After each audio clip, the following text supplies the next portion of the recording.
Hey everybody, this is the Pixelblips podcast. We're back. Apologies for not being here for a while, although we ran into a spot where life got in the way. There wasn't a lot of good stuff to talk about. Yeah, and we really didn't want to keep talking about all the bad stuff. Yeah, and we were just super tired of talking about just the horrendousness of certain of portions things on the internet.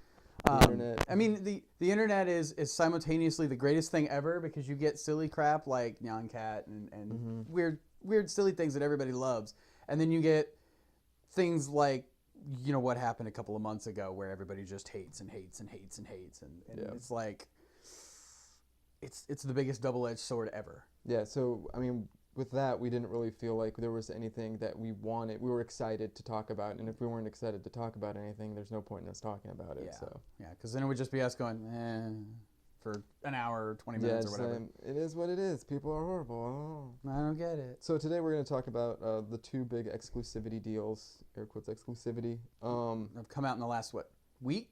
2 weeks? 2 weeks. I don't know when this is going to end up airing. So well, this will probably be so the first. what we will be talking about is the new information about the Tomb Raider exclusivity deal at Xbox and the Street Fighter V exclusivity deal at PlayStation. Now, if you know me, I'm much more excited for one of those than the other one. I mean, they're like kind one of them is a much better get. Well, yeah, but I mean, if you are a fan of Tomb Raider, and if you liked Tomb Raider, the new one that came out, right? It was just Tomb Raider, right? The Tomb Raider reboot. Like, I bought the definitive edition. I enjoyed it, right? Like, I liked that game. It was fun. It wasn't like super fantastic. It didn't have like the awesome story or the silliness of like an Uncharted, but it was a good game. It was technically sound. At least the definitive edition was. I don't know what it was like when it first released on the 360 and the PS3. But you know, you're kind of shooting for two different markets here, right? Yeah, totally. Like, I mean, the fighter market is a lot different than the people who want like a third-based action shooter. Yes. So, but like, so we were talking about it a little bit before we started recording. Apparently, Microsoft is not publishing all versions of this game. No, they're only publishing the Xbox version. Just the Xbox version of Rise of the Tomb Raider. So what that means is, there's a lot of publishing fees that the console holder usually charges. You know, people like Capcom and Square Enix for, you know, if you're publishing your game on our platform, you give us a cut of the money, and you do a cut of the marketing and all this, the that, disc and the other, manufacturing and all this other stuff. Like they help all along the way. Yeah. So what Microsoft is going to end up doing is, from the looks of the deal, is they'll probably do the major portion of the marketing will be from Xbox. They'll waive all the publishing fees, and they'll probably do disc manufacturing on their own. Yeah. So Square Enix basically gets to make the game and then give it over to Microsoft, and Microsoft takes it for their version of it. Yeah, for their version of it. Now, once again, the deal is still a timed exclusive. Yeah, and if you remember when that game was announced, it said exclusively holiday 2015. Yeah, it was super weird when it was not. It wasn't only on Xbox. It said like only on Xbox holiday 15 or something like that. Yeah. Which it said exclusively only on Xbox holiday 15. Yeah, that's why everyone was like, "Wait a minute, what?" So everybody's looking at that, going, "Okay, well, it won't be out on a Sony platform until, you know, like March or April of the next year." Yeah, and then there were even people that were confused. Well, I don't say confused. I say Microsoft presented it as if it would have been an exclusive for the entire time. Yeah. Which, you know, for all we know, it might still be, but I highly doubt it. I don't think Square Enix is going to sit on that and go, "No, sorry, Microsoft just offered us more money than we think we would make," even though, you know... There's no way Microsoft could offer them that much money. Well, I believe that even though Microsoft just, in the month of November, outsold the PS4, the Xbox One did. And this is important, for the second time, if you'll remember last December, the Xbox also outsold the PS4. Which was launched it was a month after launch. Month after launch. But, you know, I don't think they've caught up to them in total volume shipped. There's no way. And also, from what the report said, that the margin of outselling was not 2-to-1, was not 3-to-1. It was like 5%. Was not like by 1 million, was not like by 500,000 units. They were still pretty close. It was a more than the margin of error, which is probably 3%. But probably less than like 10 or 15%. What they call a statistically significant number, which is outside the margin of error, and that's about it. Which the the big thing about it was, and I said it before, between the 2 price cuts, you know, they did the November price cut, and then for Black Friday they did another price cut. Yeah. Plus throwing in a bunch of free games. Yep. They made that console so attractive that had Sony ended up outselling them in the month of November, that's the only way that would have been a really big news story. Like, we kind of all assumed, oh yeah, the Xbox One's going to sell more because it's cheaper. Yeah. They're throwing in a bunch of games and all this other crap. Which, I mean, good for them. They obviously knew coming out of the gate. Well, they didn't know when they announced it, but they knew, you know, so at some point after, they were like, okay, the Kinect isn't going to be a thing that we need to fully support and require and everything because people don't want it. Like, and it works better than, from what I gather, I don't know, I don't have an Xbox One. It works better than the old one, but not as good as everybody promised because it never works as good as people promise. Yep. I mean, but you know, $350 for an Xbox One and a game is pretty good. Yes. An important thing to note is within the first 2 weeks of November, one of the Xbox VPs said that they were outselling Sony by 2 to 1 at the start of that month. And then when Black Friday rolled around and they cut the price even further, that was immediately setting off bells in my head. I was like, well, I guess they're no longer outselling them by 2 to 1. They need to kind of goose the numbers a little bit. That's okay. I mean, and it's Black Friday, so it's like crazy, silly crap anyway. Sale number anyway. Did you do any Black Friday shopping? Because I did a bit. I bought Dragon Age Inquisition and Freedom Wars and Infamous Second Son. Was it the like buy 2 get 1 free thing at Target or something like that? No. Or buy 3 get 1 half. Infamous Second Son was the PSN deal where the game was $30 or something. It was like 20, I think. Yeah. And then Dragon Age Inquisition was $45 on Amazon, and then I just happened to, while I was there, also see Freedom Wars for PlayStation Vita, which, if you have a PlayStation Vita, you should play Freedom Wars. It's very fun. For $15. Oh, that's pretty good. So, that's a good buyout for. Yep. Yeah. You got what? 3 games for the price of 1.5. Yeah, kind of. Anyway, so a lot of people were upset. We talked about the announcement of the Tomb Raider. So here's how the announcements were different from my point of view. Okay. Tomb Raider Tomb Raider sequel had been shown to everyone as a multi-platform game. Yep. Microsoft comes out a few months later at Gamescom and says it's exclusive on the Xbox, Holiday 15. Yeah. A lot of people had thought, oh, it's exclusive on the Xbox, it's launching on Holiday 15. Yeah. So the people that were on the PlayStation side that wanted to play that game got very upset, which they had the right to do. A lot of these third-party exclusive deals I always feel like are really stupid. We'll put an asterisk next to that. Unless the game wouldn't have been made anyway.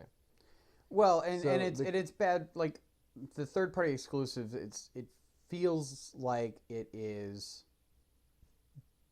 just not good for the gamers in general. Yeah. Because there are people who can only afford or only get one console, right? Yep. Like they can't have both, so they can't play all the games. And once again, we'll put a pin in that and say, unless it would not have been unless made the game anyway. wouldn't have happened. Now, I'm pretty sure Insomniac would have still made, you know, Sunset Overdrive and put it on both consoles had Microsoft gone, here's a bunch of money, don't put it on Sony. Yeah. That game still probably would have happened. Yes. So that's Tomb Raider's launch. So then the Street Fighter V was also kind of borked because announcement because someone at Capcom decided to put it up on YouTube a day early. Yeah. And then it came out at the end of it and said exclusively on PlayStation 4 and PC. And that is exclusive on PlayStation 4 and PC. Ono has said Capcom did not have the funds to make Street Fighter V. This game wouldn't have happened without Sony's intervention. So Sony rode in on a white horse made of dollar bills and said... Lots of dollar bills. Many dollar bills. And said, okay, we'll help you make the game. And according to Ono in an interview, Sony has helped with so much of the development of Street Fighter V, it won't be coming to Xbox One. And now, this is Capcom. We don't know about Championship Edition. Or Super or Ultra or whatever's going to come out in the next... Because, I mean, Street Fighter 4 has been out for 5 years at this point, right? I think 7. 7? Something like that. I mean, we had, what? Arcade, Super, and Ultra, right? So, Super, you know... Arcade, Ultra. Well, whatever. You know what I mean, though. We've had 4 different versions of that game. Well, let's not talk about Street Fighter 2 then. Because there's like 9 million different versions of that. But, you know, it's... I don't see that it's going to be impossible for them to port it over to the Xbox especially One, with it running especially on if it's already on the PC. So I mean, these consoles are essentially one of the big anyway. things that Capcom said they wanted to do, that going to Sony for help allowed them to do was they wanted to have cross-platform play, which is something that Microsoft's Xbox has been notoriously against. Which is really weird because you would think... Who's playing fighting games on a PC, by the way? I actually know a lot of people that play fighting games on the PC. Really? Yeah, it's all about... And I asked him about it. He's a buddy of mine. He streams a lot. He's like, it's all about input latency and whether or not the netcode's worth a shit. Interesting. Especially, if you're playing online. If you're playing locally, it's a little bit different. It doesn't matter as much. And, all those big fight sticks are USB anyway, so a lot of times they just work on a PC where you download drivers like you would for anything else. So this was announced at the PlayStation Experience, this Street Fighter V deal. There was an uproar. Once again, if you're a gamer and you're upset about it, maybe you bought your Xbox hoping that the next Street Fighter would be on it. The last Street Fighter was on Xbox. And I think, aren't they making a version of 4 for... No, they're not making a version of 4 for the new systems, are they? Yeah, they are. They are? I think, but that one was only announced for PlayStation as well. But I imagine it will probably also land on the Xbox. Eventually, the announcement was at Sony Experience. Yeah, so they're gonna say it's coming here, but they're not. They may not specifically. If they don't use the only on or exclusively on or whatever. So the issue becomes that Sony helped make Street Fighter V. If they didn't help make this game happen, it wouldn't have happened at all. We also didn't know. I mean, you knew Street Fighter V was coming because Street Fighter 4 was very successful, and there's always probably going to be another Street Fighter coming. And it's still. I wouldn't want to live in the world where there wasn't. Yeah, well, and it's still like the king of Evo, right? Yeah. Like it's still one of the biggest competitions at Evo every year. So screw you, Tekken. Well, Tekken, I don't know. And Killer Instinct. Well, KI hasn't had. They haven't. KI is only part of Evo because Microsoft is paying for Evo. Yeah, which that's another thing. Which is funny because Microsoft's probably not going to be paying for Evo anymore. Yeah, because a lot of people, I mean, they use PS3s for everything, everything except for KI.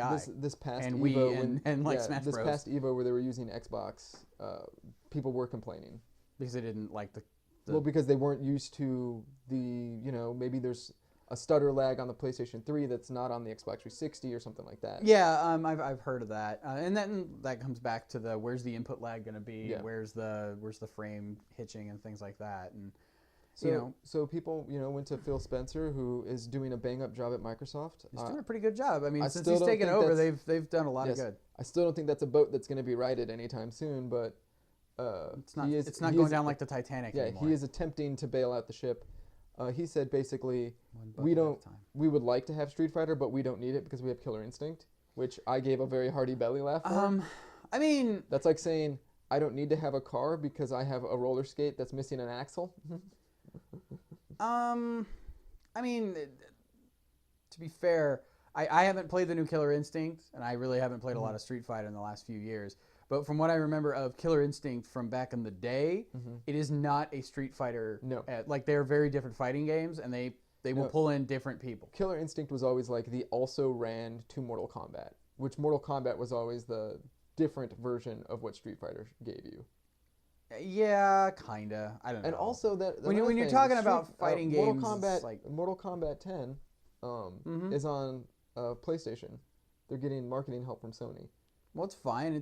I guess oddly, the PlayStation 4 is your fight between that and Guilty Gear the third. God, another Guilty Gear. Oh, it's pretty awesome. Have you I saw some of the gameplay footage from it, and it looks really good. It's 3D polygons, but it's their engine is so high tech and the cell shading done like so well. It looks like like animated 2D. again. Yeah, it like looks the sprite good. Work they used I'm to not do. saying it looks bad. It's just like those Guilty Gear games. I mean, this game is like Guilty Gear with a bunch of stuff at the end of it. Yeah, third dash sign, I think. Something. But yeah, so oddly enough, I guess if you're into fighting games, PS4 is the place to be. Yeah, probably. And the guy I was talking about, he said he's gonna eventually pick up a PS4. He has a PS3, and he's got a decent gaming PC, so he's probably gonna wind up picking it up on both, just so when he goes to tournaments, a PS4 is easier to set up than bringing his rig and getting a bunch of controllers and crap.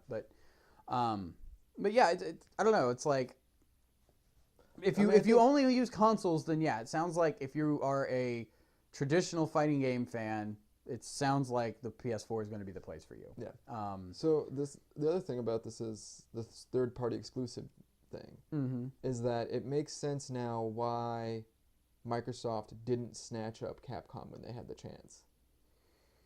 Because Street Fighter V is pretty far along in development. It would have already been there. And yeah. I mean, especially with the Mojang deal at the time that came out. Yeah, well, and I 'Cause that think was I all think around that's that same the time other with part is Capcom. maybe they didn't have the money after buying Mojang and then fronting all this money for Tomb Raider and all the other stuff they're working on right now. Maybe they just didn't have the the liquid income or liquid assets to spend on. Okay, now we're gonna help buy Capcom, or we're gonna bail Capcom out and make Street Fighter V just for us. It is weird that it's going it's console exclusive on the PS4, but it's going to come to the PC, so you're still going to be playing it on Microsoft's OS. Unless they're going to make it like a Steam OS exclusive. Linux only. It only runs on Linux. That would be great. Oh. No, it wouldn't. No, that would be bad. You'd have to use I mean, it's not like this game couldn't possibly come to a Microsoft console. It's just at the moment it's not. Yeah, It's not. And like we we were not saying, talking about it like it will eventually. That's how they're talking about Tomb Raider, is that it's still a timed exclusive. Mm-hmm. And for all we know, Sony will be the bigger company and be like, yeah, sure, you can have it. Just wait until Microsoft's already published games on Sony platforms. Yeah, I mean what Mass Effect was all Xbox for a while, and then eventually specifically BioWare. talking about Minecraft Vita. Oh, well, that was in the works for a long time prior to that, though. It's not like, yes, it came out after Microsoft acquired Mojang, but Mojang had already made the agreements, signed the contracts, and all that. It's like, this game's going to come out. You guys may never get Scrolls or anything else Mojang's working on, but you'll get your Minecraft on the Vita, which I hear is really good. Yes. I kind of want to buy it, but at the same time, it's like, I have Minecraft on my laptop, and I take my laptop with me everywhere anyway. So, and of course, this is all sitting on top of the fact that the PlayStation experience kicked off with that wonderful 15-minute demo of Uncharted. Oh yeah, that looks really which was good. like, watching that was like, well, no wonder Microsoft paid a buttload of money to get Tomb Raider during the same time frame, and I'm sure Square Enix was like, we'll cut you a deal because we're not going to sell it on the PS4 anyway, because everybody who's got a PS4 is buying Uncharted. So we'll just wait until the Uncharted madness dies down, and then we'll bring it out. A few months for later, and then PlayStation it'll 4. come out during the late spring, early summer next year. I mean, we haven't seen gameplay footage of the new Tomb Raider, and comparing the last Tomb Raider to the last Uncharted, there's just no competition. I wouldn't say there's no competition. I would say they're both very, Uncharted had the better story beats and things like that, and the shooting felt really good in Uncharted 3. Mm-hmm. But I'm just saying. I think the shooting was a little bit. I just feel like the shooting was a little bit tighter in the Tomb Raider game, and I kind of liked all the little exploration-y bits that you can do, and how it was a less linear story than it is in Uncharted. Uncharted is, here's a story. You get to play this movie for 12 hours or 20 hours or whatever it is. Tomb Raider was, okay, there is a story. You can continue to do this, or you can, Metroidvania your way through this thing and find all the little secrets and knick-knacky things and things like that. And I think that was a really nice, Tomb Raider specifically, the last one, was a nice mix of, the Assassin's Creed open world collecty bits and the story that went along with it. Now, granted, the story wasn't as good as it is in Uncharted, and I know that's where your hitch is. That's what you like. I'm just saying. I'm not saying that one of them is bad. I'm saying one of them is A, and one of them is S class. Like one of them's Game of the Year material. One of them was a really good game. I guess. But they also came out, Uncharted 3 came out how many years ago? A few. 4 or 5? I don't know. Yes. It's probably sitting right here. I could probably look. It is. It's right there. But at the same time, that 15-minute Uncharted demo was amazing. Yeah. No, that game, I mean, it looks fantastic. 2011, so it's been 3 years. Yeah. I like the whole Indiana Jones thing he's kind of got going on now with the whip, and look, he's got a brother, and it just so happens to be the other guy that's in every other video game. Troy Baker. Yes. North. It's like, well, wait a minute, that happened in Last of Us. Never mind. Yes. They weren't brothers. They were Nolan North was the bad guy close to the end, right? The weird kind of pedophile guy. Yep. No spoilers. Too late. Anyway, all the spoilers. So these exclusivity deals are bad for the people that only have one console, but at the same time, Tomb Raider would have been made anyway. We would not get Street Fighter V. No, Street Fighter V would probably not have been made, or it wouldn't be as good as it is. It might have been. it might have gone the way of like a like Killer Instinct was, where it's a free-to-play game and the guys rotate out every 6 weeks or month or whatever. And you can buy, you want to buy, Evil Ryu, that'll be $5 or $10 or whatever. So I mean, this is going to continue to be the way, until the sales numbers even out, and the one console has a clear lead. This will continue to be the way that things go, because Microsoft doesn't have the game studios to like. They don't have the They don't have the first-party game studios to fill in the gaps in their lineup, so they have to. So they have to spend a lot of money. At the same time, Sony does have the first-party game studios, but they also have money sitting around for like the first time ever. Yeah, well, PlayStation has money laying around. Like, here's the difference. Sony is a big company, not so much. Still losing billions a year. Everyone's like, oh, Microsoft makes so much money. Xbox is going to win. Sony loses so much money. PlayStation's going to lose. Like, you guys do realize that the Xbox group and the PlayStation group are very small parts of much larger machines. Corporations. Yeah. And like, they get to spend their own money and be, function how they want to function. And when one of them starts tanking, the parent company will come in and give them more money and do more things. Or they'll axe them off. I don't know if that's still a thing at Microsoft, but I know the investors were like, we should get rid of our games division. It is still a thing at Microsoft. Yeah, okay. Meanwhile, at Sony, they're just so busy dealing with this. They're Sony like, Pictures man, hack. I don't know if I can Scrooge McDuck this money again. PlayStation's just looking across the pond at Sony Pictures like, man, we're glad we didn't piss off Kim Jong-un. No shit. So, we'll see you in a week.